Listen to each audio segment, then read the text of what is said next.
Hello and welcome, I'm your Code Monkey, and Unity 6.5 is now available. This is an important one because this is the latest supported release. In case you don't know, Unity now has long-term support, LTS releases. These are basically just once a year, supported for 2 years.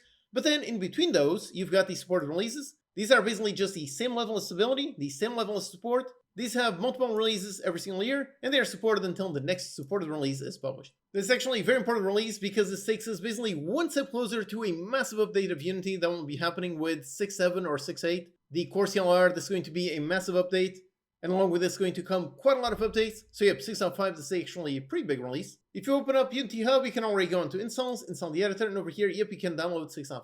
So as to what's new in this release, like I said, the main thing is they're basically making one step closer to reaching the core CLR and basically remaking the entire core of the engine. So that's why over here we've got the Unification and Foundation for Performance. Basically they're making progress towards the goals of NT Unification to bring the power of entities to all users and features without having to change familiar game object workflows. This is basically how Unity right now, you've got entities, that's the ECS, the dot stuff, and then you've got game objects, that's the stuff that has existed for literally 2 decades, and they're basically trying to merge those two, trying to make them talk to each other.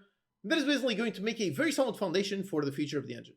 What this means in this specific case is replacing the instance ID with NTID. This is basically a unique identifier for a Unity object. Importantly, that part Unity object, which means this works for game objects and also for entities. By the way, if you don't know anything about entities, you can check out my Unity Dots course. Basically, it's definitely an intermediate or advanced toolset that has insane potential. But like I said, it is advanced. You do need quite a bit of experience in order to be able to work with it. So what Unity is doing here with basically this unification is basically trying to make dots a core part of the engine, so they can then build tools on top of dots, which then you as a developer can use those tools, and you will be getting all the benefits of dots without having to actually directly interface with entities, dots, that kind of thing. So yeah, this sounds simple, but it's actually a very, very important step. This is literally one massive step forward to making the future of the engine be insanely good. Now they also introduced Profiler AI Assistant integration. That is actually really nice. I made my Unity AI tutorial a while ago. It is an insanely detailed video just because this tool has so many possible use cases. And one of the better use cases is indeed for that, basically for asking the assistant, asking AI to help you analyze some kind of frame.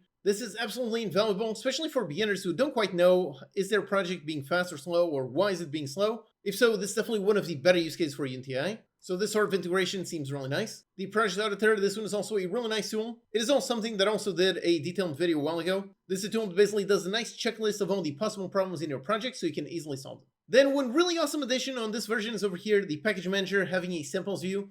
So basically you can open up the Package Manager. Over here you can click on all samples and you can actually see all the various samples that Unity has. Honestly, this is something that I've been thinking about making a video for quite a while, just because Unity has so many awesome samples, but a lot of them are basically hidden, so most people don't know they exist. So this is really awesome, finally having a way to easily see a nice list of all the samples that Unity has. They've got samples for VFX graph, shader graph, they've got samples on making a photo mode, making a bunch of simple games. They really have a ton of stuff, so I'm really happy to see this. Just a nice list where you can easily see all the samples they have. Then this version also comes with improvements to 2D graphics, so that's nice. Honestly, I haven't really dealt with 2D too much lately, so I don't quite understand what exactly changed. But just looking over here at the inspector for the Light 2D, it seems like they've added a ton of options. They're adding the ability to create lighting effects with custom 2D lights and custom 2D shadows. You've also got the Render Sprite API that allows you to render sprites without the overhead of game objects. This one can be really awesome for games where you want to have either very complex particle effects or just a ton of units. This definitely seems like it has quite a bit of potential for some interesting games, especially on, let's say, the bullet heaven genre, something like Vampire Survivors where you have a ton of units. If you can render them without the overhead of a game object, that can be insanely useful. Also on 2D, they recently added quite a lot of improvements to basically all of their physics 2D stuff. That one now supports a ton of objects, all nicely simulated, all with tons of collisions. So if you have some ideas for 2D games that are very intense on physics, if so, then this version and previous versions should be helping quite a bit. Speaking of lighting, now you actually have the new Light Explorer that allows you to basically search for lights. The Lighting Manager, that one has existed for quite a while. It's actually a very nice tool. But over here, it seems like they basically made it quite a bit better for searching. Basically using their Unity search framework, you use the quick search window. That way you can add basically all these kinds of filters. I imagine this is quite useful when you're making super massive games and you've got literally hundreds of lights on every single level. For that use case, this is probably very useful. Then the Graph Toolkit, this is a very interesting tool that I've been meaning to look at for quite a while. It basically allows you to create your own custom graphs. Things like VFX graph or shader graph, you can basically create your own custom ones.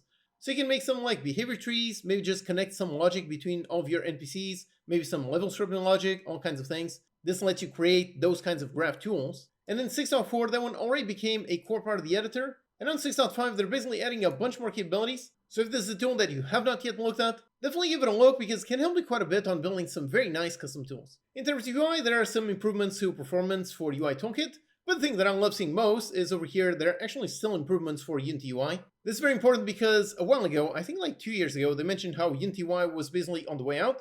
But since then, thankfully, they basically switched the CEO, they switched quite a lot of things, quite a lot of leadership, and they decided to basically do a 180 on that. And now Unity UI is basically going to be supported for many years in the future. Personally, I'm a big fan of Unity UI. That is my main preferred method for making actual real-time UI. So for that, I'm very happy to see that I'm continuing going with it.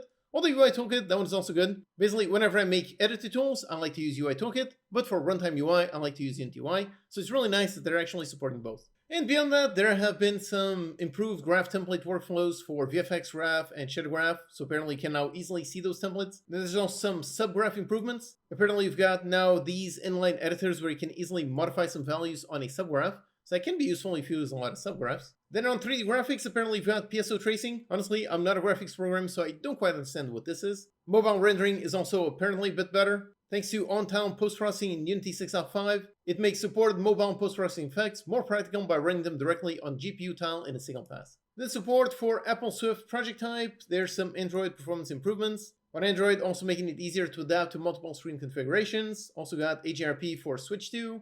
WebAssembly 2023 is now available by default. Some direct storage stuff, some Xbox stuff, bunch more audio and scriptable audio updates. And on Cloud Code, they're also adding a bunch of things. So on these, I would say just a handful of standout features, but the most important thing is what I said in the beginning. How this is very much a stepping stone on the way to 6.7 and 6.8. Those are the updates that will basically completely rework the internals of the engine, that will allow so many awesome things in the future. So I really think that is the key point with this release. They are very much on track to following this path, which means they are on track for achieving a major upgrade of the engine, either by the end of this year or early next year. Looking at this, they are clearly not missing their dates. And if you want to learn Unity game development, I just started my CodeMonkey Summer Bundle. This is a bundle containing all my courses and games, so you can learn whether you're a beginner, intermediate, or advanced user.